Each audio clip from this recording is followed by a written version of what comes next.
आज रायगडमध्ये मुसळधार पाऊस कोसळलाय। यामध्ये काही भागात ढगफुटी झाल्यामुळे अनेक नद्या तुडुंब भरून वाहताना दिसतायत।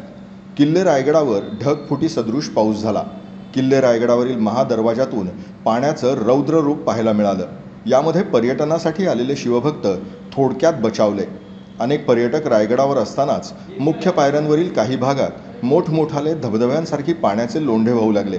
त्यामुळे येथील अडकलेले पर्यटक आपला जीव धोक्यात घालून या पायऱ्यांवरून वाट काढत मार्ग काढू लागले। मात्र कसे तरी ते या कचाट्यातून सुखरूप बाहेर पडलेत।